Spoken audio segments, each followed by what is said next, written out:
right, welcome back to another installment of your favorite Stillwater podcast, Diocese of Tulsa. Maybe it's the Diocese of Tulsa, but favorite podcast. All those other ones, chumps. I know. Welcome back to Pastors of Pain. Anyway, we're just enjoying the Stillwater summer, and I'm getting all these guests that are coming on in anticipation of what's going to transpire next. Who knows? And so you've heard Clay Furley, who, and it's funny, all y'all are St. Francis parishioners. It's me and a bunch of St. Francis. Rob Ponce, our studio engineer, also known as the bearded one. Anyway, and so we've heard Clay Furley, who's a parishioner of St. Francis, and their baby, though. Oh, you guys got to pray for the recovery of their baby. The little baby had heart surgery just the other day. And he's recovering nicely, packing on the pounds. He was born, his name is Lucas. Lucas was born 10 pounds. And Kayla, Clay and Kay, God, I can never get that right. Kayla, is a tiny human being. She's like 105 pounds. And she had 10% of her body weight was a child. But anyway, this kid, they had in preparation for the surgery, they had to wean the kid off so he couldn't eat that much because they didn't want his heart running. And I think he lost like 4 ounces in like a 5-day period. They lessened his food. I mean, at one point he was up to like 11.5 pounds in a week. I mean, he just packed it on. But his brother, Grayson's skull is like in the 98th percentile of children's giant craniums. Anyway, it was that. And then Brett Akins, we talked a lot about spiritual life, and Brett Akins talked, his was sports, Christ first, then sports. And then we talked about just like football and tailgate season because it's school year. The seat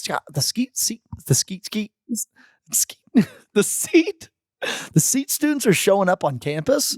So there's, more people are starting to come back. You probably see the attendance start to rise again at St. Francis as all these adults and families start coming back from vacation and little kids start coming back. And then, we talked about tailgate season. Oh yeah, if you want to tailgate, just ring up Brett Akins because it's going to start and we're going to have a really fantastic football season coming up this year in Payne County, America. Yeah, go Pokes. So the next two, I got Kira Ziola in the house. Now, Kira Ziola is going to get a introduction. I think I met her when she was like 12. I was. Was that true? Seriously. But you were like 12. But then you played volleyball at Bishop Kelly. And that's where I got to know you more and more at Bishop Kelly High School. And then, let's see, you graduated. I came here in 2016. You graduated from Bishop Kelly? 2018. The 2018, okay. Yeah, my best buddy who was just here, he's a Bishop Kelly grad, Chuck Slagle, and his wife were here. They met at OSU. They met on a hayride in Halloween time. They fell in love. Well, anyway, I told his youngest son, I said, I bet you that by the end of the hour, I'll have you on the roof of this church. And he's like, deal. He's like 5 years old, deal. I was like, you bet me lunch, and your dad will buy me a beer and lunch. And he's like, deal. And then I said, see that? That bell tower's 121 feet in the air. And he's like, well, I don't want to go up there. I was like, well, yeah. And then I took him on top of the roof in the St. Raphael room because the roof of St. John goes through the connector and then goes through the wall and over to the other side. And if you go up to the room that's where our catechesis and faith formation classroom is, that roof, like the Station of the Cross, is just like right on the other side of it. If you jump on that roof, you can hear it. Oh, I don't tell people that, but you can hear it on the other side. So I'll be praying in adoration, and I'm just gonna hear you jumping on the roof. No, I don't do it anymore. I used to get yelled at for doing it. It's like, your father, you're setting a bad example for the children. I was like, oh, I kind of am, but I'm having fun. Anyway, so Kira, I got you on for a couple episodes, and two things I want to talk about today is you're a girl. I am a girl. You're a girl, as Jasmine always says. You're a girl. Okay, so you're a girl. You're a young woman. I am. How old are you? 20? I'm 24. You're 24 years old. I am. OSU grad. I got your master's degree here at OSU. You've been a student for a while in the college world. And you were super involved at St. John and at Kyle. You were the Kyle president. And that was a whole lifetime ago. That was a whole life ago. And you were involved and led Bible studies and, were discipling other college girls. And what I've found out sort of as a college priest is that when I meet people who have gone to other colleges, they don't have the opportunities that you get here at St. John. Mm-hmm. And Rob can even attest to it because Rob and I are about the same age. You're 48, 55, 50. Rob's 50. So Rob's 50. I'm 48. And the stuff that we do here, I wish I had when I was 18 to 22 years old. So there's lots of good stuff out there. So, and that means that there's young women your age who they may be on another planet right now, or there's other people that listen in other countries. We send this out to, on Pete FM. So it goes out throughout the city of Stillwater. It goes out throughout the state on Catholic radio, St. Michael Radio in Tulsa. And we put it out on, stream it on different podcast platforms. So I want you to speak to them. I'm going to sort of lead this conversation. Alrighty. And tell us what you're like.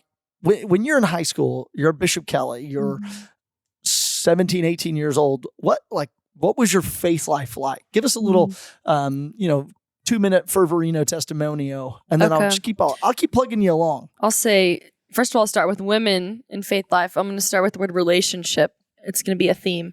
I would say in high school, I started going on to Steubenville youth conferences and mission trips the summer before I even got to high school. So I was young for my grades. So I was probably 13 years old, very young.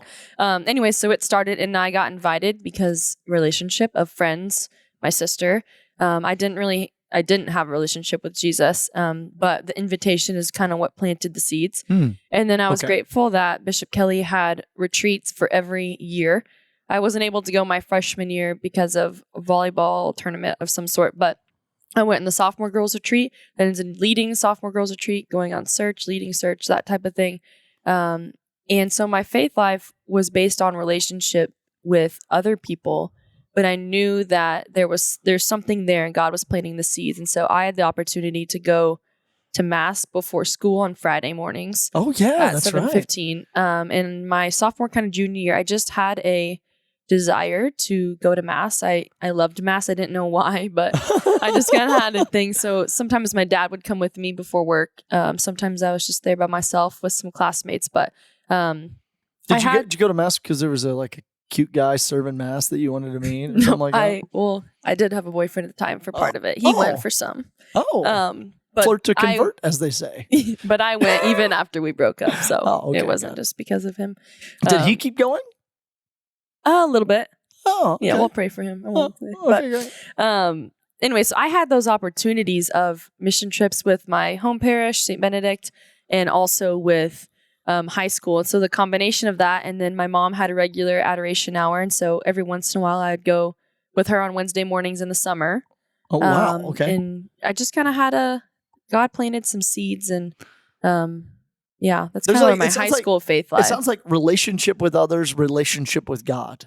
Yeah, but I didn't have woven together. Yeah, woven together. But I didn't have I would say a strong relationship with God. That came in college when I really understood, oh my gosh, this is what Jesus wants for me. Oh, okay. So you show up at OSU, 2018. Yeah. And then we knocked down St. John a few years later. Yeah. And so what was it about that continued relationship with other people that then helped you grow in a really holy relationship with the good God? Yeah. It started with, my fall semester when I came freshman year, joined the sorority and was doing all those things and having a blast meeting people. I never missed Sunday mass, but I would always just leave right after. And relationship was my roommate, became my best friend, Jasmine Gavami, and she invited me, hey, I'm going to stay for dinner. I met some people. Why don't you stay for dinner? So it kind of started there. I started meeting student people. Supper after mass. Yep, student supper after mass. And then I met people through her by staying at supper. Eventually got invited to her Bible study, which Madison Oman, still very important in my life. She led our Bible study, and that relationship of seeing those girls starting to have a relationship with Jesus, I was like, wait, I don't have that.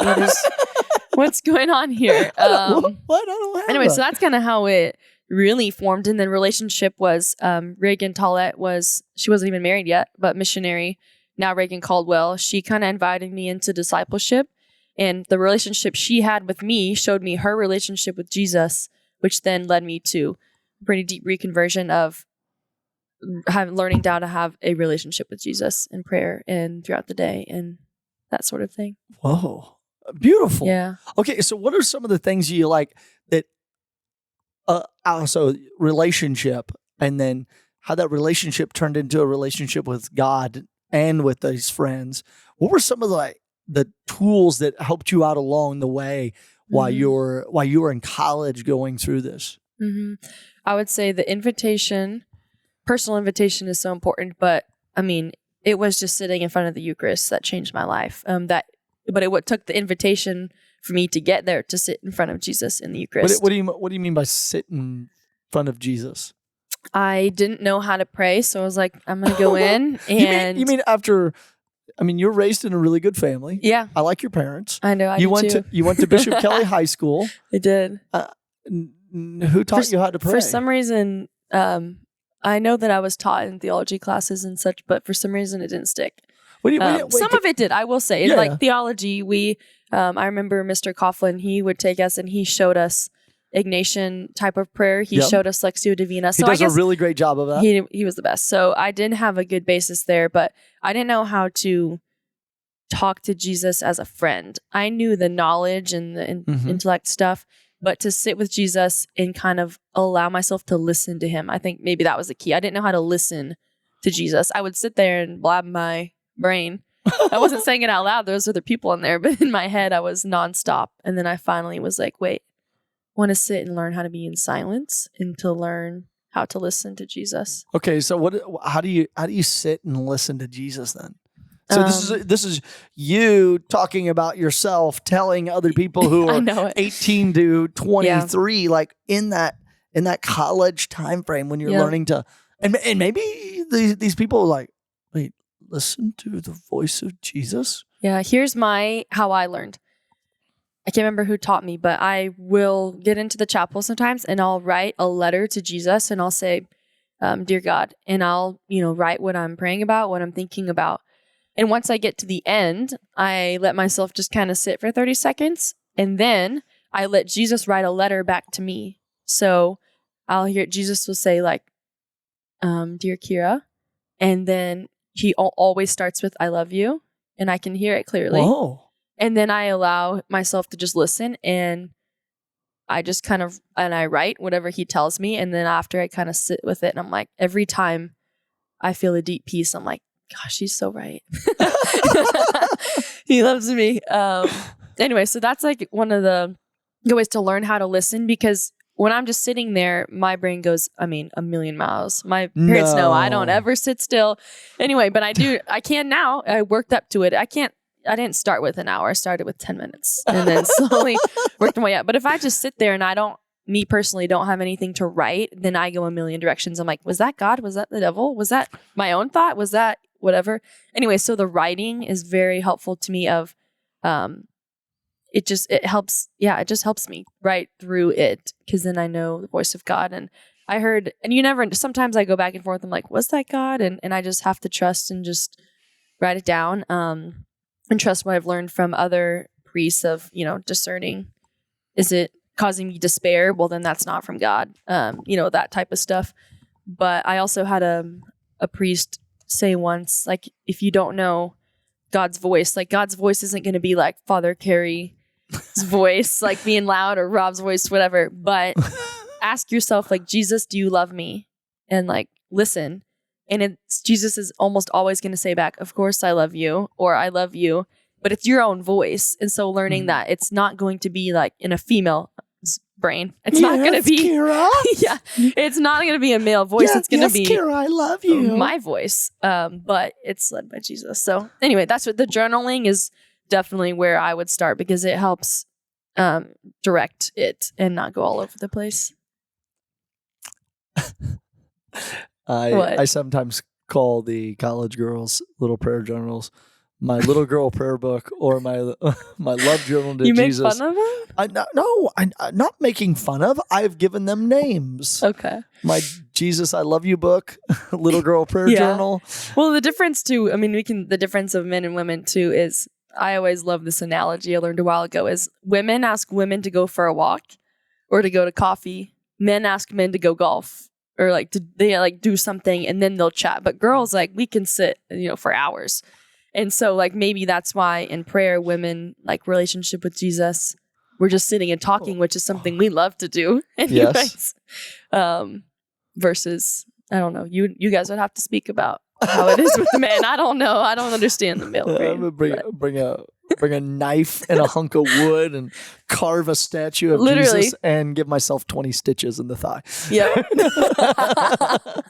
That's the difference right there. Yeah, that's the pretty much the difference.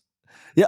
Okay. So you hit about 20 years old, and do you remember the first time you ever heard the voice of Jesus?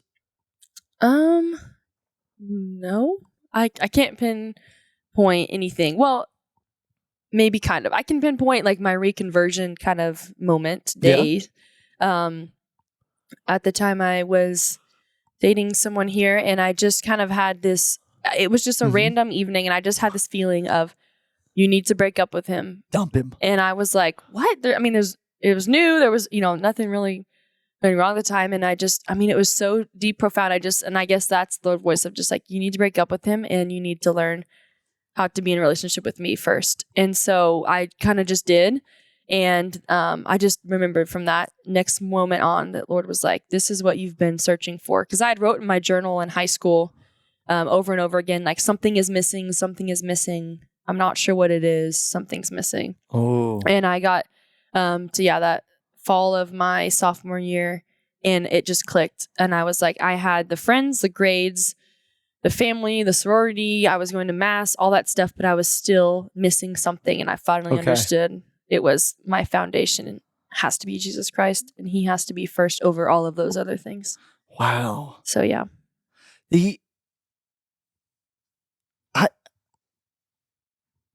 I don't know how to say this, but I guess to say it really just simply is, wow, what a beautiful moment. Yeah. I'm really grateful for it. And it was in an ordinariness. I mean, yes. It's like, okay, this is what I want you to do. Now come and follow me. Yep. I didn't wake up that day thinking that was going to happen. I think I was thinking about school and work and hanging out with the dude you're dating. Yeah, I guess so. Oh, that's the way the Lord seems to show up in the ordinary. Yeah, in the ordinary. And it sounds like your faith life has just pretty much been stagnantly the same all your life. Just kidding. Just kidding. Like, no. No. And I think people are oftentimes, when they're journeying through life, they bring their faith life with them along the journey. And it's like, it always has to be like this. It always has to be like this.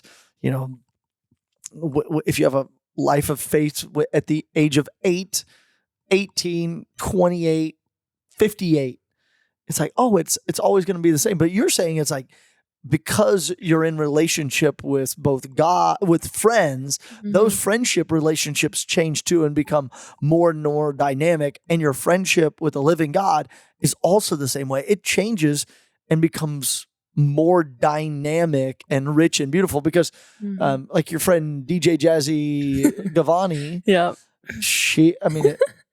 But I didn't make that up. That's what I call her. I know you do. DJ Jazzy. Her students call her Miss Bagami sometimes. Miss Bagami? Because they can't pronounce it. Yeah. Oh, yeah, that's it. Yeah. I should teach them to call her Miss DJ Jazzy.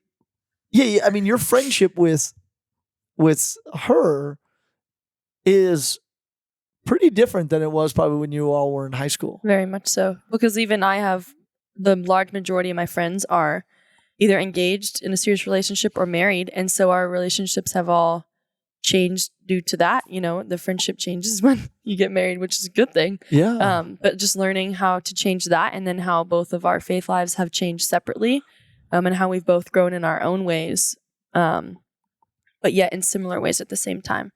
That's a beautiful thing about female friendship too, is that natural inclination to share in vulnerability and to be able to see that growth and walk with each other in that. Mm-hmm. And that relationship with the good God has changed too. Absolutely. Yeah. As now you're doing youth ministry work here in Stillwater in God's country. Yeah. And you're also leading other young women now. Mm-hmm. Those high school girls. Okay. So what are you doing with those high school girls to help them grow in their faith life at St. Francis? Yeah. Well, not even just specifically in the girls, but overall with all of the kids is relationship with Jesus. Like, for example, my confirmation kids I am trying to help them learn how to have a relationship with God by learning how to be in prayer time. And so at the end of confirmation, it would take 15, 20, 30 minutes. And even this year, I'm going to do more to teach them how to pray and teach them how to sit in silence. Because I would take them, and at first they were all super antsy, and it was 10 minutes. And I told them, listen, this is the only silence you're going to get all day. I guarantee you, you're going to be in the car. Someone's going to be talking. You're going to eat dinner, and then you're going to go to bed. That's the only silence. But this is the only silence. So it's going to be uncomfortable, but this is where we can hear God. So this is the time to start learning how to sit in silence. So I'm working with that with girls in particular, just again, the relationship and knowing that they are loved, they are seen, that God sees them and loves them. Because especially middle school, I work with middle school girls too. Middle school is a rough time for girls. I remember my experience, and you are so self-conscious of everything around you. Everything. Really? Oh, yeah. I was never a middle school girl, but I was a middle school boy, and it's the best time of your life. Oh, my gosh. Because you get to pester everybody, and you smell real bad. And you still you can just kind of do what you want. It's great. Yeah, well, girls can be mean in middle school sometimes. That was my experience. Petty. Yeah, they're learning. Anyway, so those girls of just knowing that you're known, seen, and loved by God the way you are, because they're at the time they're learning and seeing what everyone else is doing, and it can be really difficult. And then with high school girls, again, we all desire to be known, seen, and loved. And I try to help them learn. I talk about the 4 identities of the woman with them, which is daughter, sister, oh yeah, bride, and mother. And you have to be a daughter before you can do anything else. And so you in high school, don't be thinking about being a bride yet, unless you've you need to learn how to be a daughter, and you still live with your parents, and how to do that lovingly, and to look at maybe their marriage or their faith life and look up to that and learn how to be obedient to them and the commandments, and to learn how to be a daughter and a sister really well. Anyways, where did you get that from, of those 4 points of daughter, sister, bride, and mother? Actually, Sister Carolyn gave a talk at St. John's my either sophomore or junior year. And You're welcome. Yeah, thank you. She totally called me out. She was talking about her shoes, and I looked at them, and she looked over and goes, Kira, why'd you just look at my shoes like that? And she called me out in front of everybody, and I was so embarrassed. And she was like, don't look at me with that kind of look. I know they're dirty. And I was like, oh my gosh, she's a Franciscan. So yeah. You were so embarrassed. But she's come back to Stillwater a few times for a parish mission at St. Francis Xavier last year. And I've seen her at Steubenville youth conferences. I brought my kids. And anyway, I've seen her a lot. But she gave a talk on the 4 identities of the woman to the women at St. John's. And I learned it there. And then it's kind of come up a few other times in the last few years-ish. Yeah. It's really stuck with me. And it's kind of making its way, because it's giving people the identity that they may have never had because of just family environment, or family environment, friend environment, travel environment. We just move, whatever it may be. Yep. They get, those 4 identities, and to dive deeply into this. So there's a lot of good texts out there.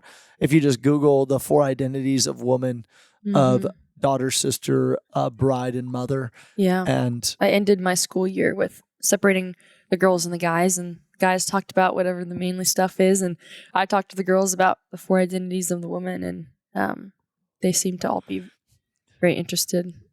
Yeah. Because you always want to know. They always say, don't put your identity, making this up, in dance, soccer, whatever it is, music. Mm-hmm. So like, well, what am I supposed to have my identity? And I know you say God, and so the 4 identities of the woman is very helpful to see that in terms of God, of I'm supposed to be a daughter and a sister, sisters to the sisters around me, a daughter of God, a daughter of my parents, that type of thing. It's also good. We're not talking about men's faith life today because we've done a lot of that over the years. The same thing goes with young men as well. You can find that same text of those same 4 points, but different gender.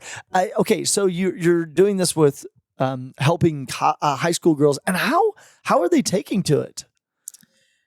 I would love to think that they are taking it to it great. I think that they are truly interested, and when you show them the love of Christ, obviously they're attracted to that, and that's what they desire. And so I'm really grateful for the opportunity to be with them and to love them and to teach them, because I think they are really understanding it. And if maybe it's not bearing fruit right now, it's most definitely planting seeds for the future. I mean, some of them are 11 years old, 12 years old. Some of them are 16, 17, 18, looking on where they want to go to college, and it's forming what they desire in college and what they should be looking for, and that type of thing. So I'm praying that it's planting seeds and bearing fruit. Yeah, it is beautiful. And this is the kind of things, like, even if you're 27 years old and you're listening to this, or 35 and you're like, I have never heard of those 4 identities of womanhood, then you should. Mm-hmm. Like, we get our identity at our baptism. When the heavens are open and the Heavenly Father sends down the Holy Spirit in Mark's Gospel at the beginning upon Jesus, and it says, "This is my beloved Son, in whom," and in some it says, "I am well pleased." I like this line. I was reading a translation one time, and it says, "In whom I delight." Mm.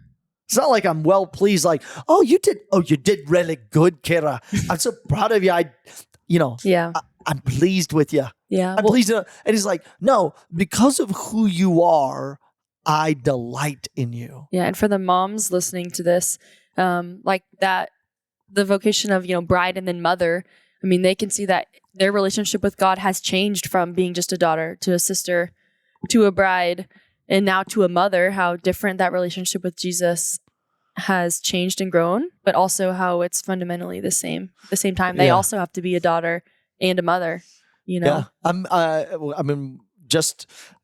headed down to Dallas, and I'm going to come up and I'm going to see Thor and Ariel's new baby. Oh, she's so beautiful. Then, whatever their name is, Adam and Jordan's new kid, Sammy. And then Edgar and Paula's new kid, Nikolai, something like that. And then Clay and Kayla's new son, who's been in the hospital since he's been born. And they're coming back to Stillwater. I mean, there's like all these beautiful kids, and then in Tulsa the same way. And Moose and Abby too. Yes, just so many people having babies and families growing. So tell everybody what you're reading. To the women out there, tell them, like, you know what? This is what I'm reading right now. I actually am reading The Great Divorce by C.S. Lewis. It doesn't sound like, is this because you don't want to be divorced? It is. The Great Divorce is about heaven and hell, and how I'm only on like chapter 4 or 5, but it's very interesting to see how we cannot live as if there is no hell. They cannot be, heaven and hell cannot be intertwined in any way. There is a divorce of, can't live as if there's no hell. I like the bus that comes up and drops people off. Yeah. You get to see the city. I have a little like page that has a supplement to reading it, because when I read it, I'm grasping it. But in some ways, I'm like, I need a little help. So I have that help too. And you have a journal. I have a journal. And you're reading the scriptures. Yep. And you go to Eucharistic adoration. Yep. And hang out with Jesus and give some quiet time. Absolutely. And then daily mass when you can go. It sounds and the rosary, man. And the rosary. Love the rosary. Yeah. So Kira, thank you so much. Thank you for telling these young women out there, and even people. Maybe there's a gal over there, and like her at my age, 50 years old, who's like, I've never even known this. Well, here's your opportunity. When's the best time to plant a tree? Now. 50 years ago. When's the second best time? Bam! Right now. Have a beautiful day and an awesome weekend. Peace.